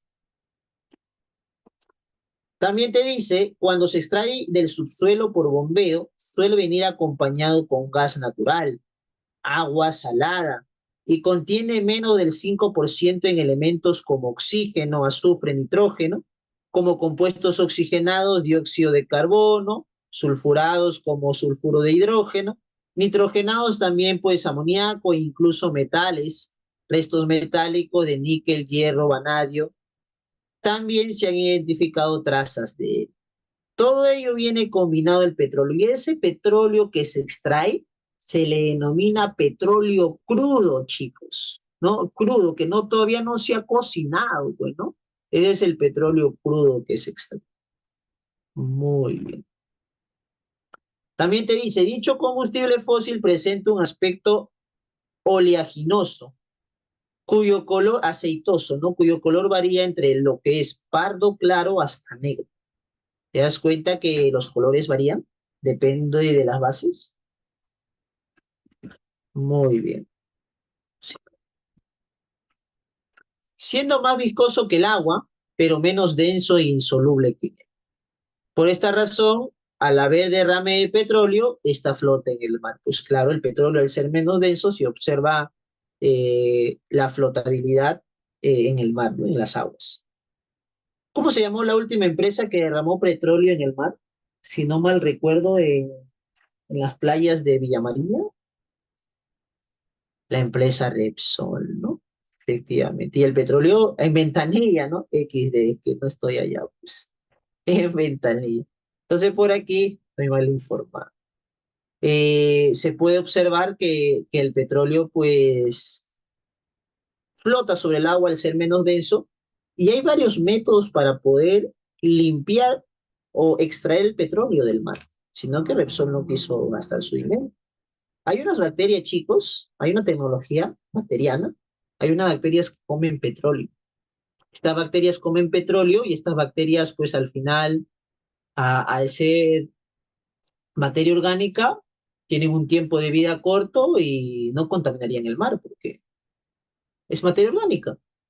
Pero no, hay varias tecnologías para extraer, pero una de las más poderosas es ello, ¿no? Con pelo creo que hicieron, dice, ni idea, le faltó calle. Su composición, dice, es variada y depende del lugar de procedencia. Entonces dice, en los Estados Unidos, por ejemplo, el petróleo de Pensilvania es esencialmente alifático, o sea, es parafínico, es napténico, mientras que los petróleos occidentales son de naturaleza aromática, o sea, son bases aromáticas principalmente, ¿no? Listo. Vamos a ver las etapas de la industria. Mira, lo primero que se hace es explorar el sitio y el lugar donde hay un gran porcentaje, una gran cantidad, toneladas de petróleo, porque si no, la explotación sería en vano. Entonces, para ello, esa exploración lo hacen los geólogos, como te había explicado acerca de los minerales, igualmente con lo del petróleo. Luego se realiza la perforación. Se perfora, o sea, se hace un hueco, se introduce una varilla y por otro orificio va a ir saliendo el petróleo y se va a ir recolectando. Esa es la perforación. Se introduce, se hace un agujero gigante para poder hacer su extracción. Luego se explota, ¿no? Se explota el petróleo puro, o sea, parte de la extracción. Dice, parte de este proceso está, dentro de estos dos procesos está la de butanación, antes de recolectar el petróleo crudo. ¿En qué consiste la debutanación? De separar los compuestos más volátiles, o sea, los de menor peso molecular, los de menor masa molar, y que se quede, pues, el otro porcentaje de hidrocarburos. Los más volátiles que se pueden ir separando, eh, se separan mediante el proceso de debutanación. Una vez que se obtiene el petróleo crudo, chicos, el petróleo crudo, pues, que puede tener desde un color pardo hasta negro, este petróleo se va a refinar. Se refina, o sea, se va a cocinar ya. Lo que se extrae es lo crudo. Lo que se refina, el petróleo ya refinado, consiste en que se va a destilar. Como primer paso se destila. ¿Qué significa destilar, chicos? ¿Destilación es un proceso físico o químico? Destilación, chicos, ¿es un proceso físico o químico? Lo vimos en materia, la destilación es un proceso físico, físico, físico, físico. La destilación es la separación de componentes de una mezcla, por lo tanto es un proceso físico. Esta destilación consiste en separar diferentes componentes, hidrocarburos, ¿no? Que es lo principal que tiene el petróleo, diferentes cadenas de hidrocarburos, desde los que son más volátiles, los que tienen una temperatura de ebullición baja, hasta los que son menos volátiles, que tienen una temperatura de ebullición alta. Los más volátiles son los de cadena corta, los que tienen los hidrocarburos de un carbono, dos carbonos, tres y cuatro carbonos. Metano, etano, propano, butano, si son alcanos. De ahí sigue el pentano, el hexano, el heptano, el octano, mezclas de ellos, nonano, decano, un decano y mezcla de estos hidrocarburos. Se salen por mezclas, de 1 a 4 carbonos, de 5 a 8 carbonos, de 9 a 14 carbonos. Se van a ir destilando fraccionadamente. Por eso se le denomina destilación fraccionada. Oye, pero los que salen de cadenas muy grandes, cadenas largas de carbono, ¿y qué hago con esta cadena larga de carbono? No me sirve larga, dice. Entonces la parto, parte la cadena larga y convierte en dos cadenas cortas. Esa ruptura del enlace de una cadena larga para convertirla en dos cortas, eso se le denomina cracking. Cracking. Ajá, a eso se le denomina cracking. Cracking se trata de obtener dos cadenas cortas de hidrocarburos a partir de una larga. Y este cracking se puede dar por dos formas, un cracking térmico por calor y un cracking catalítico o un catalizador. Luego se realiza la alquilación, o sea, procesos donde se ramifican estos hidrocarburos lineales y luego se hace un reforming, ya, ¿no? Se obtienen por separado cada uno de estos compuestos. Ahí está, qué bacán, ¿no? Entonces, por aquí tenemos parte de lo que es la destilación fraccionada. Mira, ¿ves esta torre? Esta torre es inmensa. Si tú vas a una industria minera y algún día visitas una industria minera, te vas a dar cuenta que esta torre es súper inmensa. Es una torre muy, muy alta, chicos. ¿Cuántos pisos tendrá? ¿No?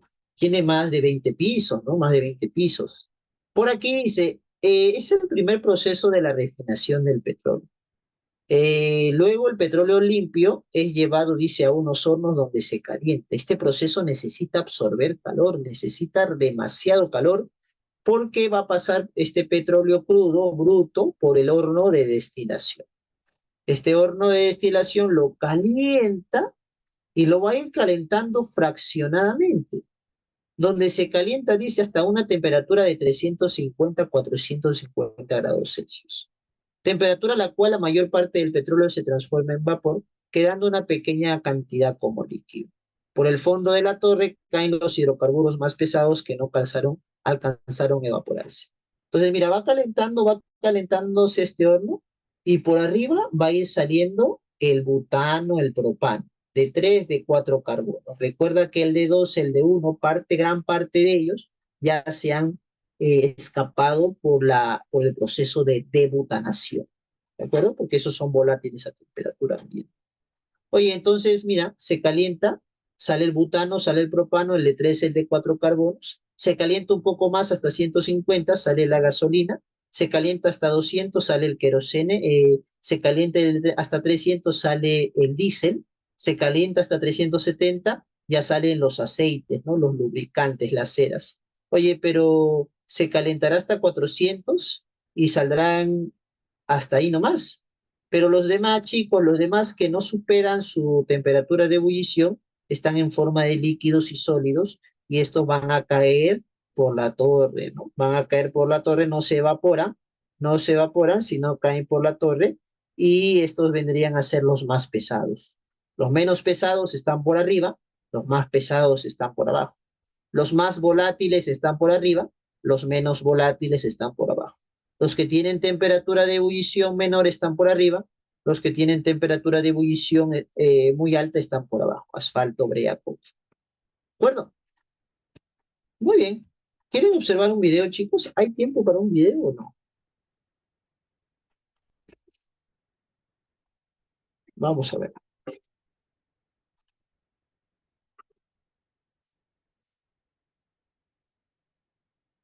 ¿Te escucha? Oh,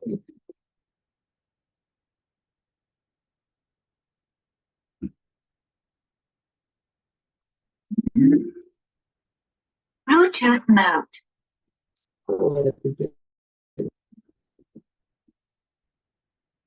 Aquí está. A ver.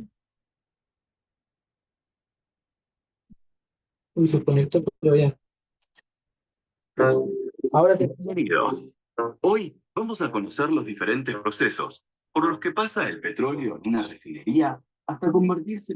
¿Se escucha ahora sí? Sí. Ahora lo pongo. Bienvenidos a conocer los diferentes procesos por los que pasa el petróleo en una refinería, en los combustibles, lubricantes y otros derivados que utilizamos en la vida diaria. Pero en primer lugar, aprendamos cómo está constituido.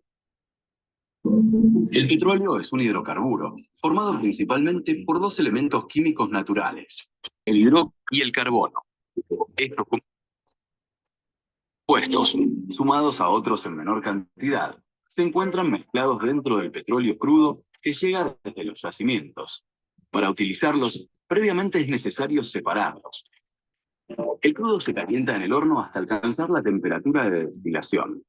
En la torre de topping empieza el fraccionamiento, separando las cadenas de hidrocarburos. Cuando el petróleo entra en la torre atmosférica, la temperatura hace que los hidrocarburos más livianos se evaporen y asciendan, mientras que los más pesados quedan abajo. Al ascender, los vapores se van enfriando y cuando entran en contacto con las bandejas, pasan de nuevo al estado líquido. Así, cada uno de los componentes encuentra su temperatura de condensación y es recolectado en esas bandejas. Los más livianos son el propano y el butano. Estos gases son los utilizados en las garrafas. Salen de la torre, se procesan y se almacenan para su comercialización. Las naftas livianas y pesadas, de las que hablaremos más adelante. El queroseno, jet A1, que es el combustible usado por los aviones. El gasoil liviano, que Ups. ¿Dónde estamos? ¿cómo separaríamos estos residuos? ¿Con más calor? No. Si aumentamos tanto la temperatura, los componentes se carbonizarían. Para realizar este procedimiento está la unidad de vacío, que destila sin alterar la composición a presiones muy bajas. Acá, las sustancias se evaporan a una temperatura menor y no se degradan. De esta manera obtenemos nuevos componentes, gasoil liviano y pesado, que son enviados a un tratamiento para su comercialización posterior, además de un residuo pesado y muy viscoso. ¿Ya no se puede hacer nada más? Claro que sí. El proceso continúa para obtener más derivados. Este residuo está formado por cadenas de hidrocarburos largas y pesadas, que deben ser rotas en partes más pequeñas para desarme. Aquí entra en función la unidad de cargueo térmico o coque. En este equipo el producto se calienta a 500 grados y pasa a las cámaras de reacción. Los componentes pesados se rompen y forman componentes más livianos. Por la parte superior de las cámaras salen los gases que son enviados a la torre fraccionadora, donde vuelven a separarse por destilación, obteniendo otros gases, naftas, gasoil y gasoil pesado. Con todo lo que vimos, podemos asegurar que se puede obtener del petróleo una gran cantidad de compuestos. Pero todavía hay más. En las unidades de topping, vacío y coque, obtuvimos gasoil pesado. Necesitamos convertir este producto en uno de mayor valor comercial. Para esto, usamos la unidad de craqueo catalítico, donde partimos las cadenas largas de hidrocarburo del gasoil pesado y formamos numerosos compuestos de cadenas más cortas. Los gases metano y etano, que son el combustible de los hornos de la refinería. Los gases propano y butano, utilizados como materias primas en la industria petroquímica. Combustible para automóviles, que va a formar parte de la nafta super e infinia. Gasoil, que será el combustible de una amplia variedad de maquinarias. Además, si combinamos una pequeña porción de gasoil liviano con una parte mayor del fondo de vacío, obtenemos fuel oil, el combustible de los barcos y las centrales de energía eléctrica. Pero vayamos a ver qué pasa con el más conocido de los combustibles, la nafta. El combustible que viene del craqueo catalítico se fracciona antes de llegar a la mezcla final. La parte más liviana se dirige a la unidad TAME para producir naftas de mayor calidad. La otra parte, junto con las naftas que vienen del topping y del coque, van a la unidad de hidrotratamiento, donde entran en contacto con hidrógeno. Y las reacciones químicas suprimen los metales azufre, oxígeno y nitrógeno. Se eliminan no solo porque bajan la calidad de la nafta, sino que además son contaminantes del medio ambiente. Ahora, sin estos elementos, la nafta será mejorada y se incrementará su calidad modificando las cadenas de moléculas. Una vez realizado este reajuste, están listas para incorporarse a la mezcla final y formular naftas de la más alta calidad, con el mayor octanaje, como Infinia. De esta manera, llegamos al final del recorrido por la refinería. Ahora conocemos cómo y de dónde proceden los combustibles y derivados que utilizamos a diario.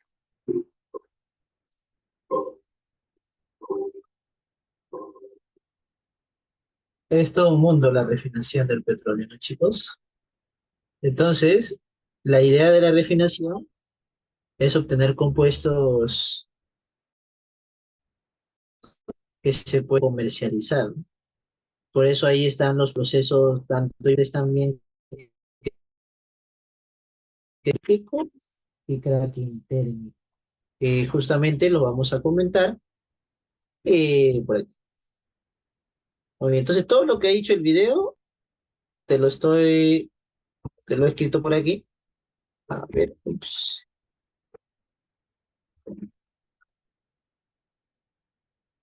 No, todo lo que he mencionado en el video está por aquí, ¿no? Lo que nos habló acerca de destilación al vacío, que es una destilación secundaria, luego de la destilación primaria fraccionada que se realiza, y esto se realiza en una torre de destilación del vacío. Y luego de obtener estos compuestos, que algunos de ellos se pueden comercializar y otros no, se puede pasar a un proceso de cracking, ¿no? Como menciona el video. Entonces, este cuadrito está en la fuente de aquí, te dejo la fuente, y se va actualizando. Eh, ¿Cuáles son los nombres de cada fracción que se extraen de la destilación primaria? Sí, la parte liviana, la parte media y la parte pesada. ¿Y qué hidrocarburos presenta? ¿Cuáles son sus temperaturas de ebullición o el rango de temperaturas de ebullición? ¿Y cuáles son sus aplicaciones principales? No, por ejemplo, los hidrocarburos de 1 a 4 carbonos están presentes en el GLP, que es el gas licuado de petróleo. Los que están por aquí mayor a 35 carbonos, encontramos como aplicaciones principales el asfalto, la brea, el coque, etcétera, ¿no? Por ejemplo, el asfalto, que es ese polvillo negro que coloca las pistas para poder realizarlas, ese vendría a ser el asfalto. ¿Me tengo que aprender todos? No, es solamente darle una leída y recordarse que los más livianos siempre se van a volatilizar primero en la destilación y por último los más pesados. No, no, no, son parte de la teoría nada más. Hablemos de la gasolina, ¿no? A mí me gusta la gasolina. Es una mezcla homogénea de hidrocarburos líquidos volátiles compuesta en promedio de 8 a 10 carbonos. La gasolina contiene hidrocarburos en promedio de 8 a 10 carbonos. La calidad de una gasolina como combustible se mide, dice, por su rendimiento. O sea, su rendimiento se le denomina poder antidetonante. O sea, que no hay un golpeteo. O sea, que no golpetea el motor. Si golpetea mucho el motor se malogra. Por lo tanto, mientras golpetee menos, su poder antidetonante es mayor. Por lo tanto, su rendimiento también. Y dice ya que su combustión es detonante. La eficiencia del motor disminuye, dice.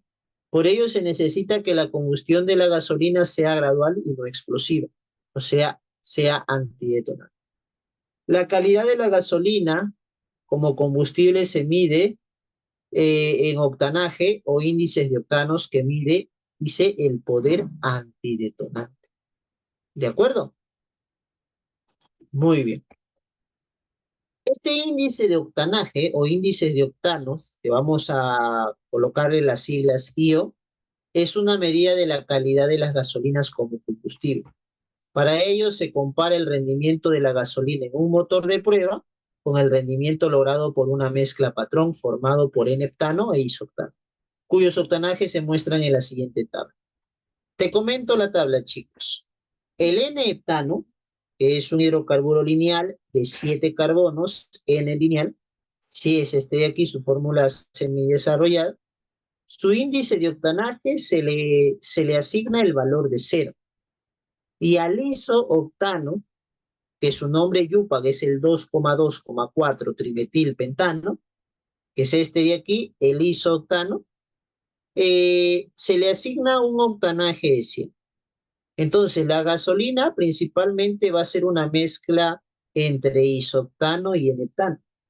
Si no tiene si la gasolina es isooctano puro, entonces su índice de octanaje de la gasolina va a ser 100. Si la gasolina tiene N-heptano puro, su índice de octanaje va a ser 0. Pero imagínate que tiene una mezcla de estos dos. Imagínate que tiene un 97% de isoctano y un 3% de N-heptano. Entonces el índice de octanaje va a ser 97, porque tiene 97 de isoctano. ¿Me dejo entender? Ustedes han visto en los grifos que sale la gasolina 97, 93, 95. Sí, chicos, han visto estos valores. Ese es el índice de octanaje, ¿no? Ese viene a ser el índice de octanaje, pues, chicos. Entonces, a mayor índice de octanaje, mayor es el rendimiento de la gasolina y por lo tanto el precio va a ser mayor. ¿Cómo se determina el índice de octanaje de una gasolina? Tenemos un ejemplo, mira, una gasolina de grifo de 90 octanos, una mezcla de hidrocarburos, posee igual rendimiento que esta mezcla patrón. Si la gasolina de grifo dice que es de 90, o sea, de 90 octanos, es porque tiene un 90% del isoctano, que ya sabes quién es, y un 10% de N-heptano. Este sería la mezcla patrón. La gasolina de 90 octanos tiene un rendimiento igual a esta mezcla patrón. Correcto, no es que tenga estos mismos compuestos. Puede tener otros hidrocarburos. Los hidrocarburos de la gasolina, ¿de cuánto a cuánto varía? De 8 a 10 carbonos. Pero se hace una comparación, en un muestreo se hace una comparación con una muestra patrón. Si la gasolina es de 90 octanos es porque su rendimiento es igual a una mezcla patrón que tiene 90% de isoctanos y 10% de N-heptano. Ese es el significado. ¿De acuerdo? Si ambas mezclas tienen el mismo rendimiento, poder antidetonante, en el motor de prueba, entonces la gasolina va a ser de 90 octanos. Esto quiere decir que una gasolina comercial de 90 tiene el mismo rendimiento o poder antidetonante que una mezcla formada por 90% de isoctano y 10% de N-heptano, que es justamente lo que te estaba comentando. Y dice, compuestos que dan octanaje elevado a la gasolina. A ver, en cadenas lineales, chicos, a menor masa molar, mayor octanaje. O sea, si tú comparas el etano con el propano, el etano, como tiene menos carbonos, tiene menor masa molar, su índice de octanaje es menor.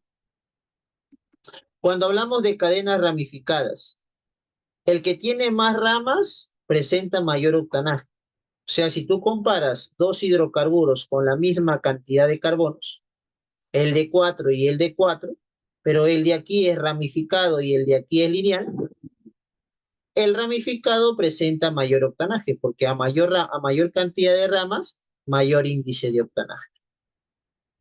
En diferentes hidrocarburos, chicos, el índice de octanaje varía de la siguiente manera. Los lineales tienen menor índice de octanaje que los ramificados. Los ramificados tienen menor índice de octanaje que los cicloalcanos. Los cicloalcanos tienen menor octanaje que los alquenos. Y los alquenos tienen menor octanaje que los aromáticos. Esa es la secuencia de menor a mayor. Muy bien. ¿Y cuáles son las técnicas para mejorar la calidad de la gasolina? En la industria se utiliza, aditivos. Estos aditivos son aditivos antidetonantes. Estos aditivos antidetonantes, los principales, bueno, el más usado es el metilterbutil-éter, que tiene las siglas MTBE. Al ser un aditivo antidetonante, aumenta el rendimiento de la gasolina. Dice, para alcanzar el octanaje deseado, ya que las gasolinas que provienen de la destilación del petróleo tienen bajo octanaje, alrededor de 50 se le agregan algunos aditivos, ¿no?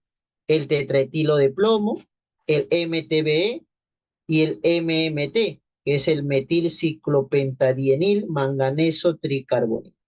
El más utilizado a nivel industrial es el MTBE, metil terbutil éter, ¿no? Al tener el función oxi, viene a ser un éter.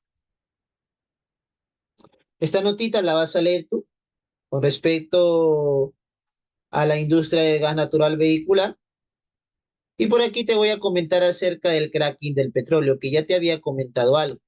Existen dos tipos de cracking, el cracking térmico y el cracking catalítico. Ambos cracking son rupturas de cadenas carbonadas. Mira que tengo por aquí el N-octadecano, un alcano de 18 carbonos. Como es un cracking térmico, por calor, este hidrocarburo se divide en dos hidrocarburos, en isoctano y en un alqueno que va a ser 2-metil-noneno. Entonces, dos hidrocarburos de cadenas más cortas. Se rompe la cadena, ¿no? En dos cadenas. Y el cracking catalítico se hace por un catalizador, ¿no? Y este catalizador principalmente se utiliza la ceolita. Y también va a romper el enlace entre carbono y carbono del octadecano y se va a obtener pues el isoctano y nuevamente este alqueno, pero ya por un cracking catalítico. ¿Sí? Perfecto. Chicos, nos falta hablar del gas natural. Mira, tenemos mucho. Se quedan 5 minutitos, ¿no? El gas natural dice, es un combustible fósil formado por una mezcla de hidrocarburos ligeros, siendo el metano el componente más abundante. Del gas natural, el principal componente es más abundante. No es que solamente tenga propano, perdón, metano. No es que solamente tenga metano. Hay otros componentes que están en menor cantidad, que es el etano, el propano, el butano, y ciertos componentes no combustibles como dióxido de carbono, nitrógeno y helio. Es una mezcla también de hidrocarburos y de algunos compuestos más. ¿Ok? Se hallan en el subsuelo en estado gaseoso producto de la descomposición orgánica. El gas natural es menos contaminante que la gasolina y es menos denso que el aire. Es por eso que eh, es altamente inflamable, ¿no? Esta es la composición del gas natural, por ejemplo, ¿no? De un yacimiento, ¿no? Varía según el yacimiento, pero en promedio podríamos hablar de esta composición. Mira, más del 90% de metano presente. Y luego otros hidrocarburos, por ahí nitrógeno también, dióxido de carbono, ¿no? Y por último tenemos al carbón. Chicos, ¿qué era carbón? Lo vimos en química orgánica. El carbón es una mezcla, ¿no? Es una mezcla que tiene carbono, pero también tiene humedad, también tiene algunos metales, aluminio, calcio, otros elementos como el silicio, oxígeno, magnesio, azufre, tiene nitrógeno, tiene hidrógeno, tiene otros componentes, pero principalmente, ¿qué es? Es carbono. Carbón no es lo mismo que el carbono es un elemento químico, el carbón es una mezcla que principalmente tiene carbón. Es una roca sedimentaria de origen vegetal y composición heterogénea. Procede de la descomposición y la putrefacción de vegetales que bajo capas sedimentarias y faltos de contacto de aire pierden la composición original de sus tejidos. Entonces, el color también varía de oscuro a negro, de pardo oscuro a negro, y su composición química dice contiene materia carbonífera y material mineral. Necesitamos conocer cuáles son estos principales carbonos. Tenemos al lignito, tenemos al antracita. Mira, la antracita se necesitó 300 millones de años estar depositado para obtener esta mezcla, ¿no? Este carbón. En cambio, para el lignito, 30 millones de años.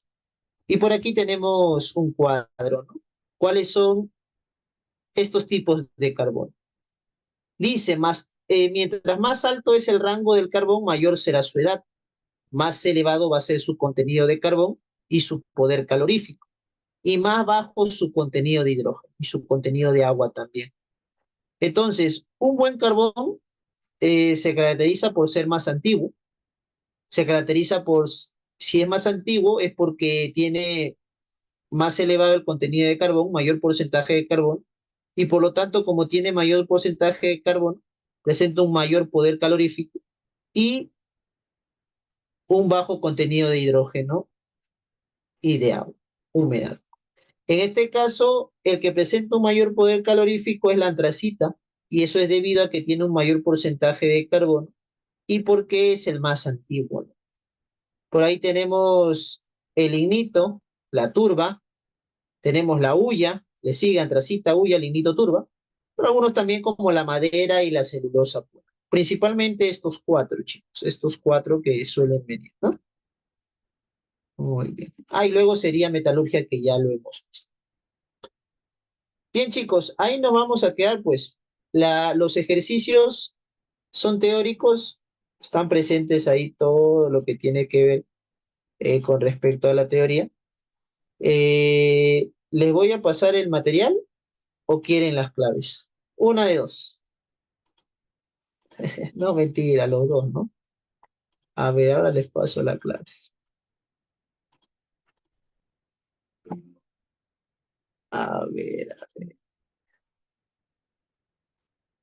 descargas. Semana 18 estamos, ¿no?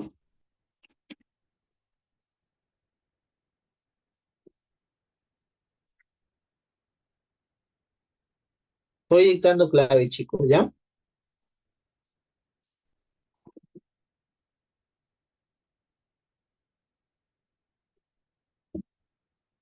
Locos PDFs.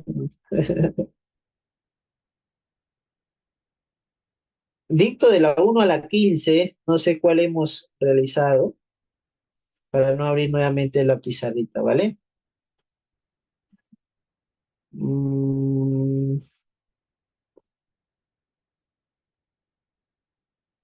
18. Ya está. A ver, les comparto el material.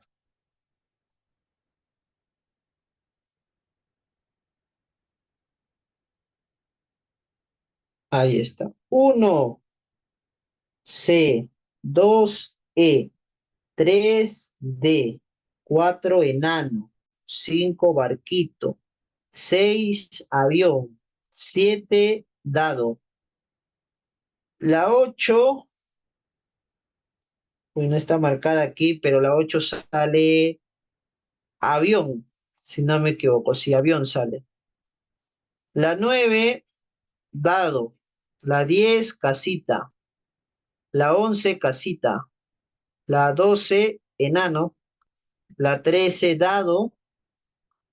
14 casa. 15 enano. Muy bien, chicos, cuídense.